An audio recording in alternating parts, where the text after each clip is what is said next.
So, hello, everybody. Welcome back to the Allison in Wonderland Mental Health Podcast. I have a special guest today. I'm going to let her introduce herself as usual, and we're going to go over some really interesting things. I know we're definitely going to cover postpartum depression, which is something we have not covered yet. And then we have a lot of other really great things we want to talk about. So, Jeanie, do you want to introduce yourself?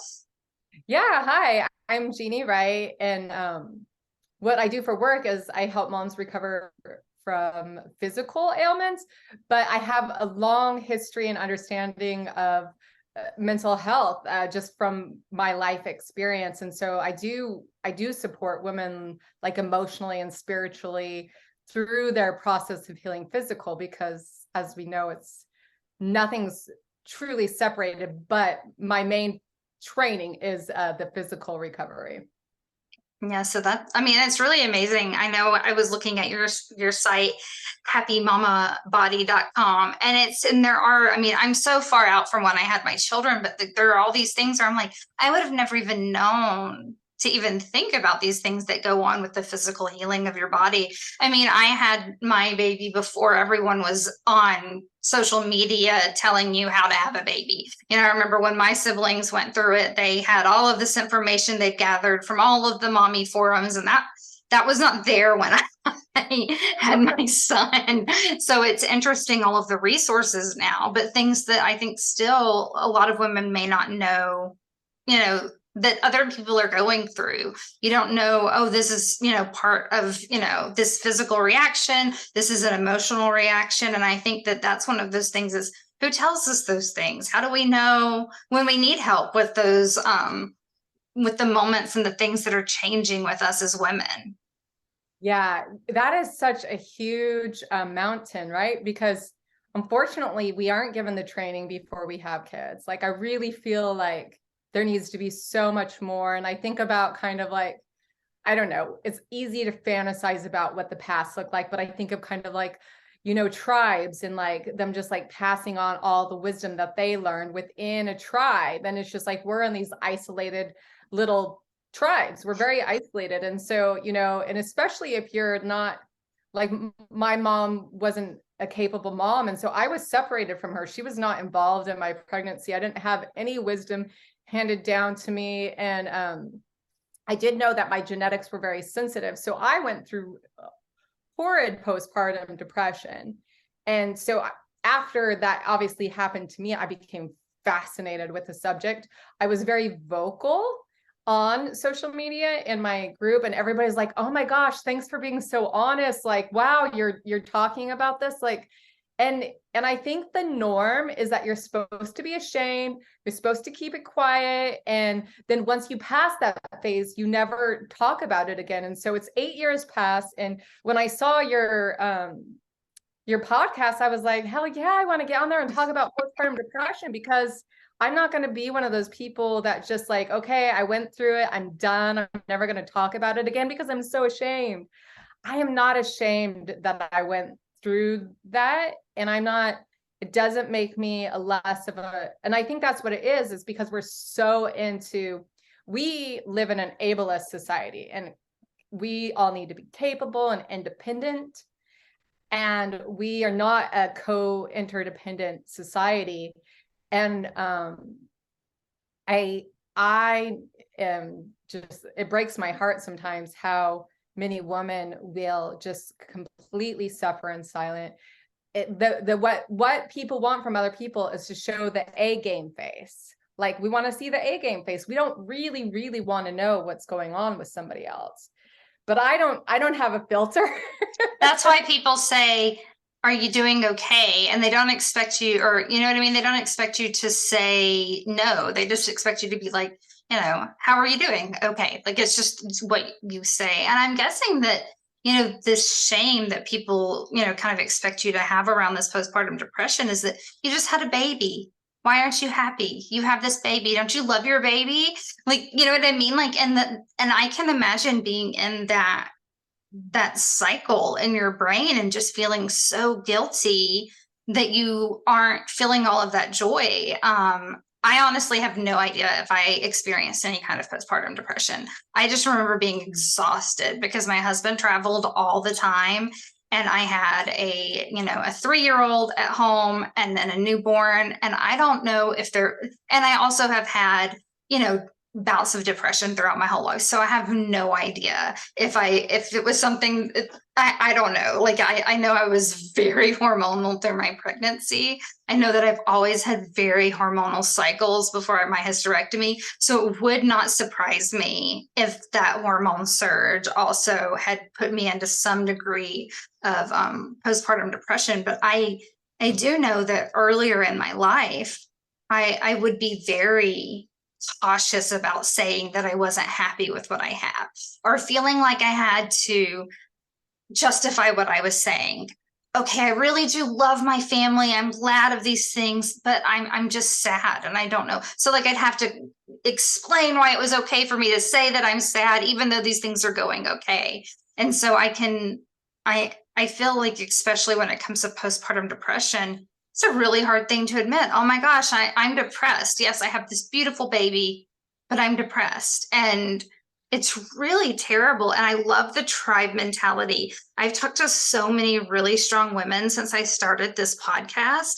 And this tribe mentality that women used to have has come up on more than one conversation about so many issues where it's obviously women need a tribe. And that's what we've lost. We're so connected in so many ways. We've all lost our tribe though. And I Yeah. just think it's amazing that you brought it back to that because it seems to keep coming up in all of these conversations I'm having. Yeah, it is so fascinating. And I think because COVID happened, we lost our tribe even more and we got even more isolated. And I think people are still there's a lot of PTSD, not like your obvious PTSD, but like kind of this undergrade PTSD as a culture, that I think there's a lot of healing that needs to happen around that because we were already isolated. Right. And so, I think so. I read a lot about because you hear these like insane stories about postpartum psychosis, and I dig into them because I'm like, what was that woman's tribe like? What was happening? And almost always, in a lot of cases, the woman was reaching out for help, but she lived, I think, I think actually the big issue is she lived in a tribe that was very, very okay with just saying, I'm okay. Right. Not diggers, not outspoken, not maybe very polite culture, Right. perhaps. But it's the women that have the smart tribes that are like the rebel tribes that are just like, no, we're not going to do that. We're going to do this, and we're going to get this woman healthy. And like the bees, are the hawks come in and they save that woman, and it's just like that woman cannot save herself if she's in a true mental health crisis. She cannot do it. The people around her.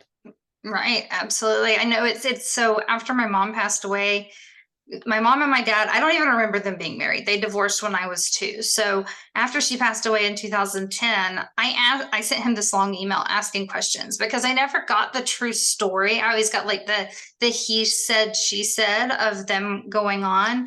But I did ask him, I asked him things like, why do I collect clowns? You know what I mean? Like all of these random things where it was like, apparently when they got divorced, he read a book that was like, collecting things is good to help your child through a divorce. And so he started collecting clowns for me. And people are like, you collect what? So it's just these very weird things. But then also I was like, obviously y'all were okay for a little while. What happened? And he said that, and of course, this is one of those things you never want to tell your child because it's like, oh, it was my fault, which obviously it wasn't. He said that she was fine. And when she had me, they couldn't make the epidural stop something. I don't know. The epidural went wrong after she had me, and she had a migraine for like a month. And then she was just never the same again. Now, I don't know how much truth that is to it, or if that was the first time he noticed that there was an issue or, a first major change. But in my mind, I'm like, well, where were her sisters? Where were her friends? Like, obviously something's happened. And then, and just knowing that she suffered with bipolar disorder and things like that, I know it had to have been more than that. I'm wondering if that was when she like hit the limit of where she could fake it anymore. Because it's just the Yeah. strangest, it's the weirdest. I never expected that answer. I was like, I don't. Yeah. Yeah. No. So, and I just said somebody else has to save the woman. And that is like actually, in no way would I ever want to put blame on the community, like people around the person. Right. Yeah. So but what I'm thinking of, is actually like a very particular situation. And, so you're saying that your mom after you After had, me, yes, had from what I have gathered, had a major personality change, and that is when she started dating her second husband. I think that she was pregnant with my little sister before the divorce papers were final with my dad. But at the same time, this is someone else's view of how it happened. So there was a change when after she had me, and it had something to do with the epidural not stopping correctly. I don't know, sciencey medical things. And she had a migraine for yeah, about a month. And that was when the change happened. And I'm not sure. I mean, I know that she had mental health issues that are not related specifically to things like that. So I'm not sure if that was just when she stopped faking whatever, or yeah. stopped like, rallying. Well, I think if you can't rally, like I think the changes that can happen from pregnant birth are so profound. So they some women like actually get healthier through the process, and some women go downhill. Like I got an autoimmune disorder, and I know that was what brought, like, my body probably already had certain things going on, and then when I got pregnant, my system just, it was too much. And then also you do have to think about, like, somebody already has something going on there, or if they have these really sensitive genetics. And then I just feel like we need to bring so much care and devotion and the sacredness of what our bodies are, and like what we put into everything that we put into our body is, especially for those that are of us that are sensitive, is so, it's like it can be either medicine or poison, right? And it's all about amount, right? So maybe she was allergic to something in that epidural. Who knows that, Yeah. like, it sounds like her brain got flared. Migraine is, in the brain, and it sounds like she had massive inflammation in her brain. And so I don't think it was that she couldn't fake it anymore, Right. because Yeah. the tipping scale came Right. in. And it's interesting. And also with that, I remember, I mean, I was 20 when I had my son. So, I mean, everything was very clinical. I went to the doctor. The doctor told me these were the things, those were the things that we did. Like, I even remember telling him that, all of the women in my family are little and they have big babies and they always have to have a C-section. And his response was, well, that's not true, or you wouldn't be here at some point, someone. And I'm like, well, yeah, my grandmother had how many stillborn or whatever babies before they reached that point. But I know that through the delivery process, I think that he started questioning his decision to not do the C-section. But it was all Oh, very medical because like there wasn't any community. I did have a stressful relationship with my mother, and even just like I did not want her to be at the hospital when I had my son because I knew she'd come in and take over. She was a nurse. I knew that it would be kind of the Linda show, and it would so we lived in different states. She did not come up, and it's interesting because it seems like if you don't have this clinical thing, I also know people who are midwives and doulas, and they, even though it's illegal in some states, they'll have like accidentally have their baby at home and then and have their home birth and then take it to the hospital. But it seems like that is giving you this it's giving you the tribe, it's giving you the circle that you have. And I'm not saying, hey, I probably would never go for home birth just because I in a hospital with the meds, that was hard enough for me. But but more power to the people that can do it naturally. But maybe that whole support system throughout the whole pregnancy would have been a really great thing to have, because, you know, the same like your relationship with your mom, I didn't have a tribe. All of my siblings were so much younger than me. My friends weren't having babies yet. I lived in a different state from everyone I knew. Like, I am obviously so much younger than everyone that has adult children. So I've never really had a group that I fit with. And that tribe, it seems like, would have been really, really helpful through all of that. Yeah. Yeah. You know, and I think it's interesting because we're just creatures of habit. And it's like, know everybody talks about a tribe and having a tribe. And here's the thing. It's like, if you come from a family that wasn't like supportive, and where there is abuse and mental health, and just, this is my observation from, because I know I have a couple of friends that are outspoken about like wanting a tribe, and being honest about their own mental health stuff, and being honest about their lack of family support, and what a struggle it is to live in the kind of nuclear family that we live in. And my observation is, and this is, you know, part of my own journey, is like, how do you define tribe? How do you let that in? And I think that people that didn't have that, like, to start with, like a really solid foundation of the family, like support. I can speak for myself, and my observation of a few other people is that we talk about the lack of that, but we're so embedded in our own habits that we don't even know how to create that.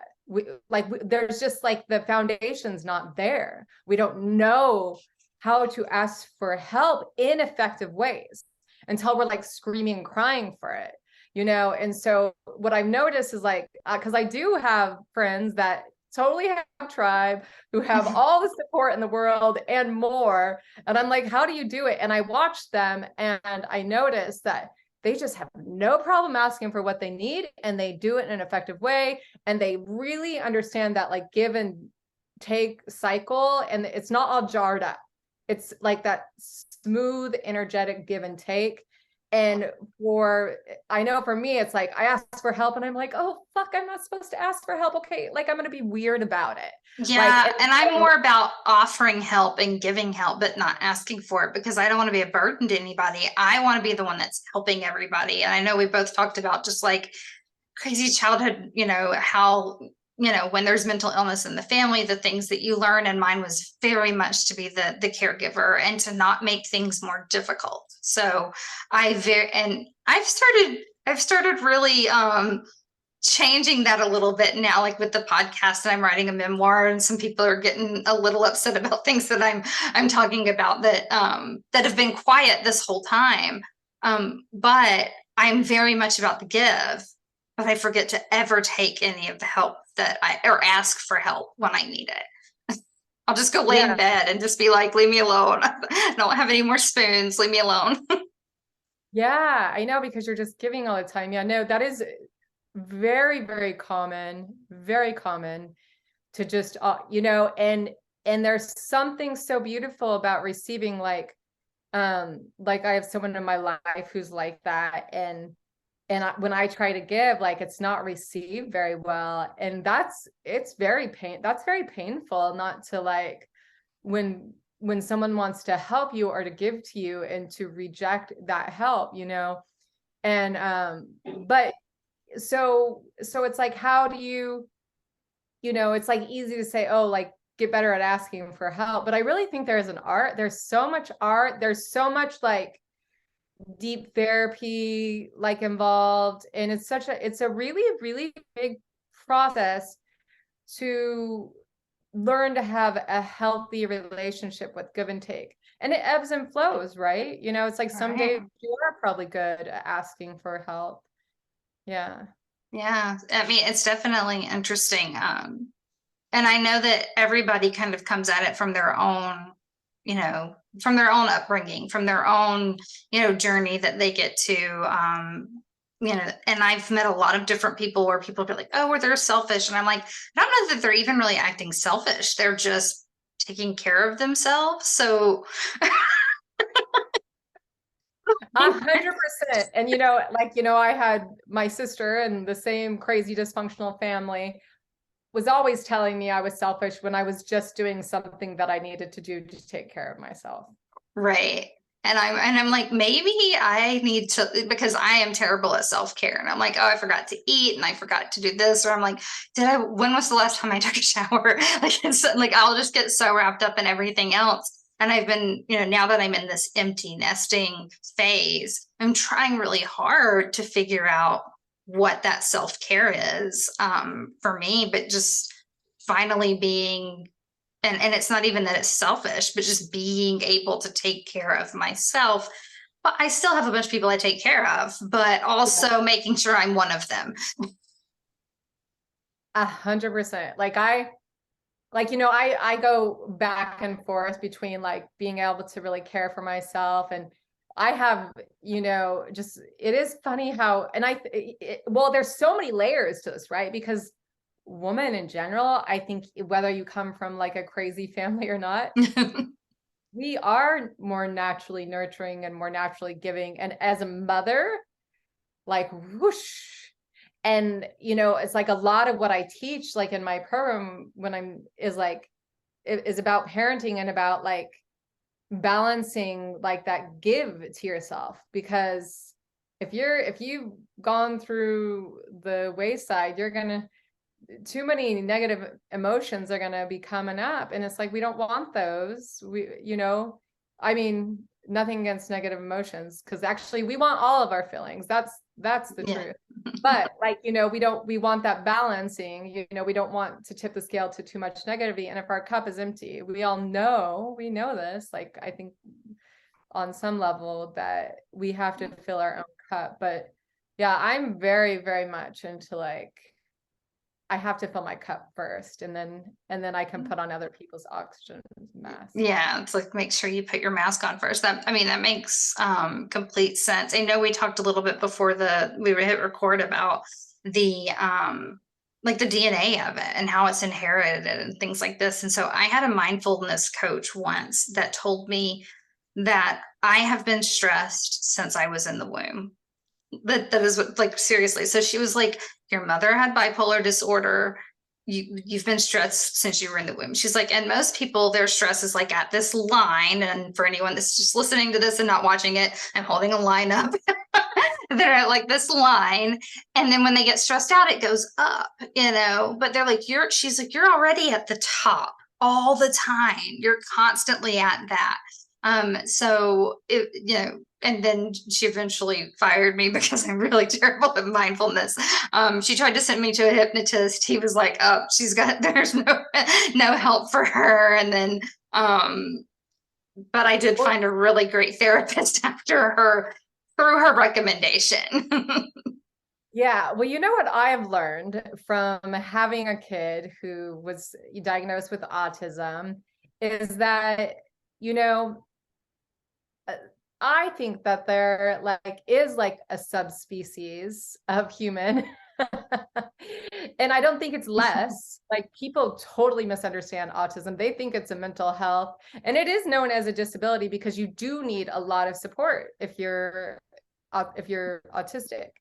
But what I realize is because a lot of his behaviors early on in childhood would look as if almost like he's being abused or something, because he had a dysregulated nervous system. And we've worked with a neurodivergent therapist for the last year, to help support our son. And I was, coming from an abusive background and a family, as a parent, I was hyper vigilant about anybody seeing me as this abusive mom, because I had this dysregulated child and I didn't know why at first. And I'm a lot of the outward manifestation of it, is that dysregulated nervous system.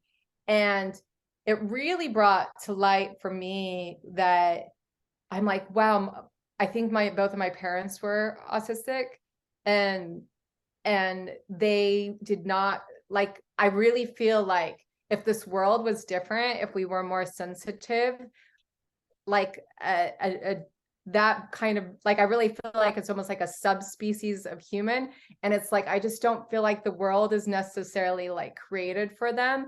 But if we had like if you lived in a place that had different expectations of people and different like understanding of people, I feel like the autistic brain could expand and be great. And you will see, like with autistic children, if they're in the right environment, they're like, it's all good, Yeah. and so it's like, what came first, the chicken or the egg? And I think it's really hard because what happens to our grandparents and what happened to their grandparents, it changes the DNA structure. So it's like, for me, I feel like I'm not working with just Jeanie. I'm working with an inheritance of many, many people that came before me. And I've done so much therapy, and I remember I had one therapist who really was not neurodivergent affirming.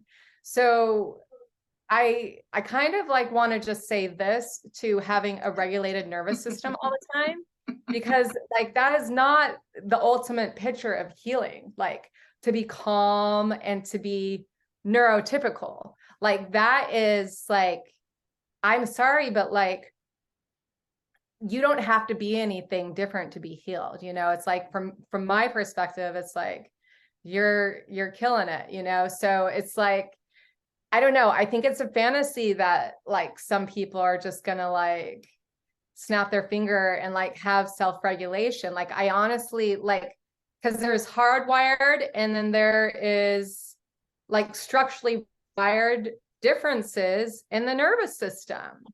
And if we learned about neurodivergent brains to begin with, like what if like before you ever became a parent, we like talked about like the differences of brain instead of expecting everybody to be the same, then for those of us that are different, wouldn't have to look at ourselves through this neurotypical lens, So I don't know. I've obviously like done a really lot of like in-depth research and like connecting to the autism community, and just like, it's horrible what we do to people that are unique and different, and just like, especially with working with therapists, because it's all about like the polyvagal theory, which I love. I love the idea of regulating my nervous system. I love meditation. Like, as a mom, do I have... I'm the worst. My brain will not shut up for it. Yeah, and that's, maybe your looks different, like maybe it's this podcast. Well, I had a guest on where his podcast is when words fail, music speaks, and he talks about the healing power of music. And I was like, maybe I've been doing mindfulness the wrong way this whole time. I should pull out the vinyl, throw on the Van Morrison, and just sit and listen to music. And I've tried it since I had that call with him, and that is how I turn my brain off. And I was like, I've been doing this wrong for years. I've been so frustrated. Walk out. Yeah. You totally walk out. Yeah, like I was really in depth in yoga and just like on the path of enlightenment. I'm gonna roll my eyes because it's like it's not neuro affirming. It's not like it doesn't.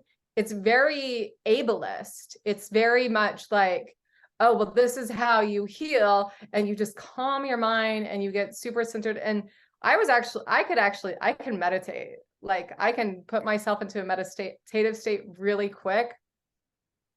It doesn't change the wiring of my brain. Like, right. I mean, actually, so let me take that back, because there are studies that it does change your brain.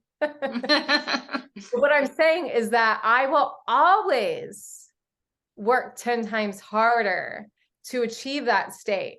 And if I put my sense of self and my self-worth on my ability to have that calm state, I will never find happiness. So does Yeah. that make sense? It makes perfect sense. And when you were talking about, finding yoga and finding your calm, so we just when my youngest graduated high school, we bought this farm in the mountains of Kentucky, and we never planned on buying this much land. We never planned on, I'd never even been to Kentucky, but we found this massive 170-acre farm in the mountains. It's beautiful.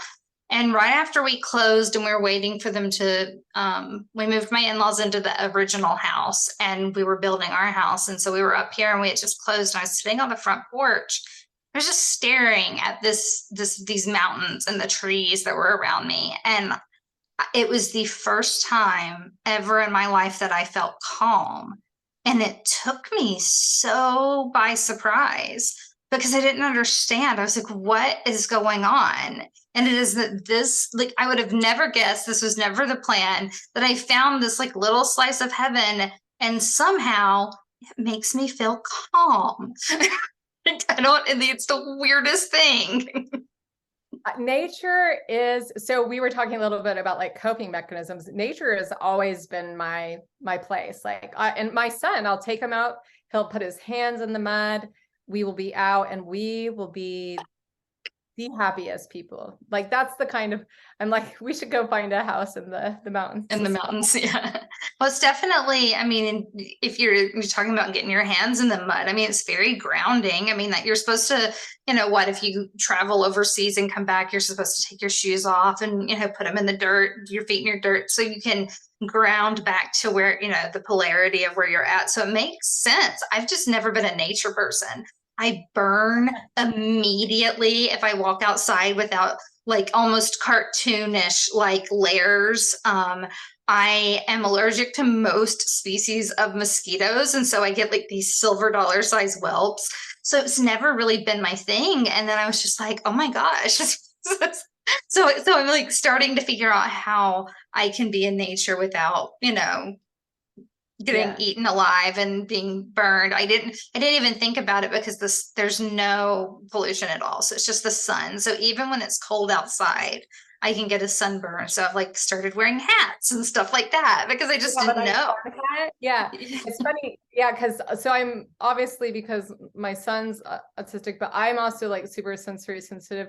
But like I have a friend who has like an Instagram page and it's all about like being neuroaffirming, and it was talking about the nature piece and people that are sensitive, like get outside, but like take care of your sensory needs, wear that wide brimmed hat, make sure you have your snacks and your water, is like baby yourself, in nature, and because it really is like it to this day, one of my favorite coping mechanisms for mental health. In fact, actually, like I was telling you about the perimenopause going into it, like I'm full cycle from that postpartum depression. Now I'm in perimenopause. So like this, I was having a tough time yesterday. And so today, like one of my coping mechanisms is like, when I do go through those hard times, I'm like, okay, what are you going to do tomorrow? Because tomorrow's a new day that is going to snap you into a different place.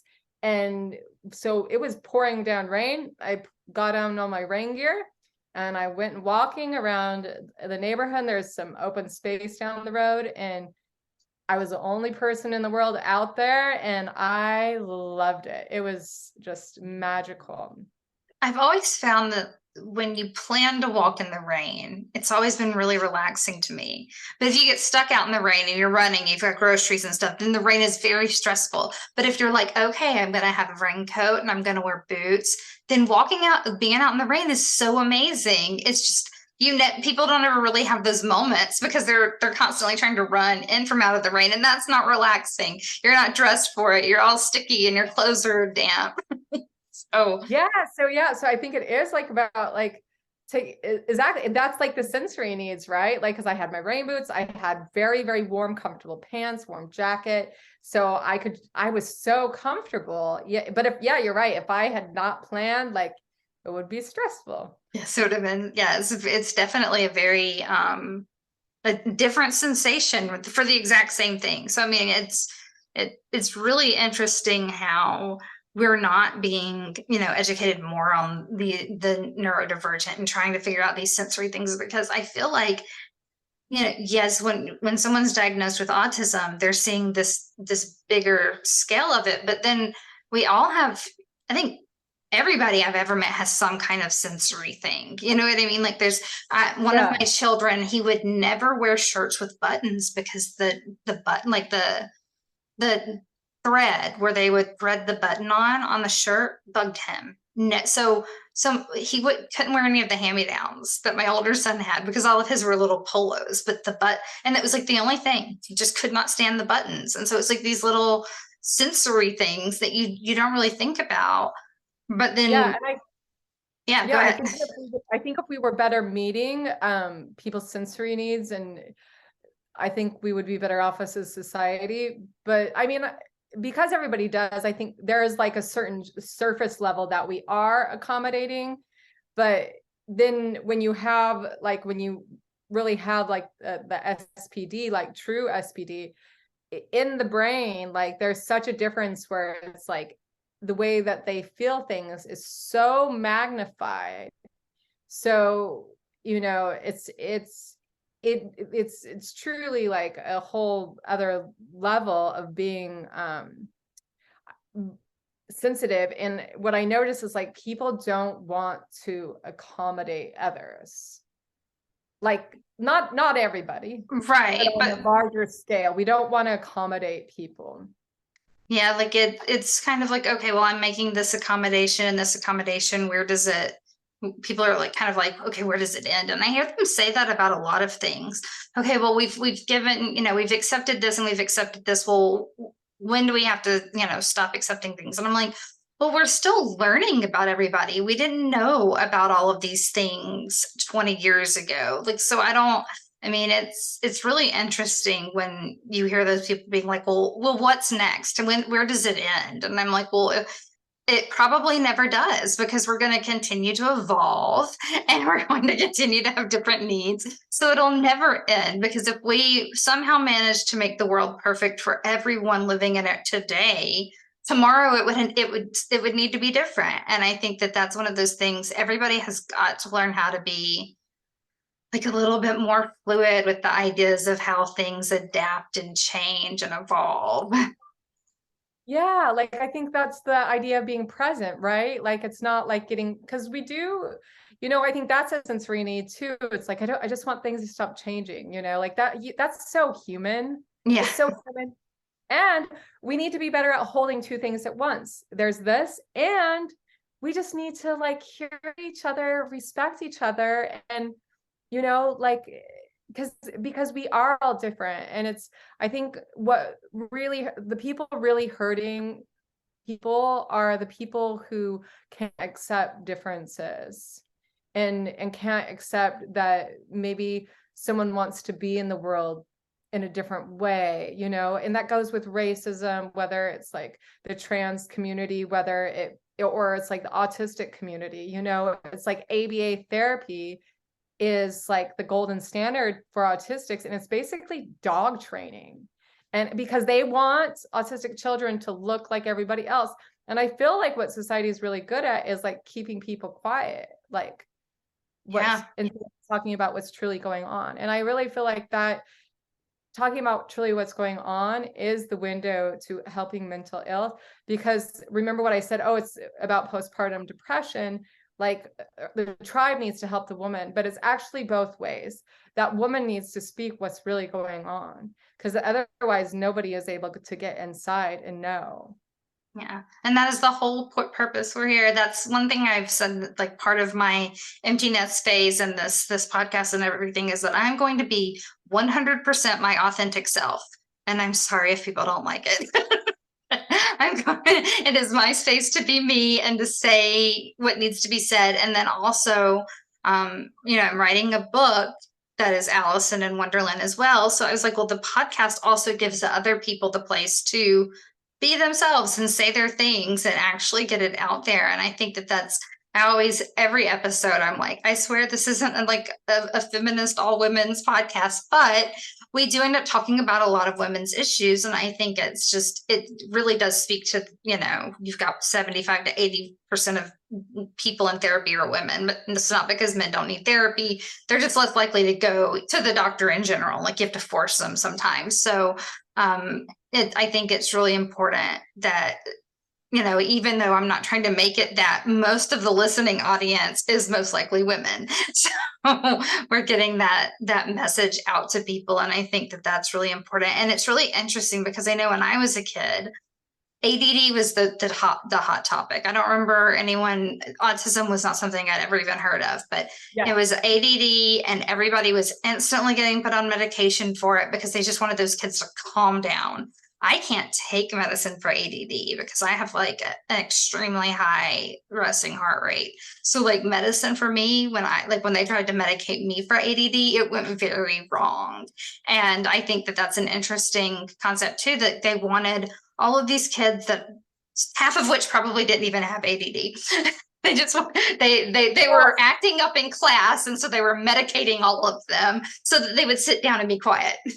Oh my gosh. And this just brings me to the heart of such a whole other topic. And that's people don't want the label anymore because the label means medication now. But the label is very important because then you can get the understanding and the self-love that you really need to, this isn't just there's not something inherently wrong with me. My brain's just different, Right. Really being able to love yourself depends on understanding yourself. And then I know parents that do not want to label their kids because to them, it's the trauma from all that medication. That chaos. Yeah. The chaos that they saw happen with them. Yeah, absolutely. And that's one of those things too, is I'm okay, I have PTSD. I'm not PTSD, but I have PTSD. I have ADD. I'm not ADD. So I think it's kind of owning that there are these things that I overcome every day, but they don't define me. They're maybe the fact that I'm able to overcome them and fight them and things that kind of defines me a little bit as being a fighter. We need to get better at holding two things at once. Yeah. Yeah. Yeah. It's this and this. It's because the labels I've never been defined by those labels. I get that some people hold that as their identity. And I do think that can be harmful to the person because every human is unique and has so much more than just one aspect of themselves. Yeah, absolutely. I think that we probably have 3 more episodes in us, but they want to be respectful of your time. Was there anything that you really wanted to cover today that we didn't get to cover? I mean, I'm sure there's something, and I'm happy to get on here with you again. I really think the world just needs to talk more about this. And I love what you're doing and keep it up. Well, thank you. And I'm really glad that I've met you, and we will probably have another one. I didn't even know perimenopause was a thing, so I'm gonna have to go research it now. I mean, really, that's how isolated we are. I'm I have no idea. We'll be handing that stuff down. Yeah, well, happy to do another one with you sometime about perimenopause because that's where I'm at, and I love talking about where I'm at. Absolutely. That's why I'm constantly talking about being an empty nester, and people are like, you look too young. And I'm like, yeah, well, it's still a thing. But so I thank you so much for coming on the show. I will save all of the links and share it on the profiles when they come, but it's happymamabody.com, and you do a free consultation, right? A discovery call. Is it a Yeah, I do a discovery call because not everyone's right to work with me. So yeah, I've been meeting a lot of people that do that too. And I think that it's a really good way of doing things because you have to find the right fit, to make what are you doing? It's it took me 20 years to find the right therapist. So thank you so much for coming on, and we will definitely talk again. I know it because I've already got 3 other topics in my head. I love talking with you. It's so great. And yes. great rest of your day. And thank you for having me on here, really. Thanks. Yeah, thank you for coming.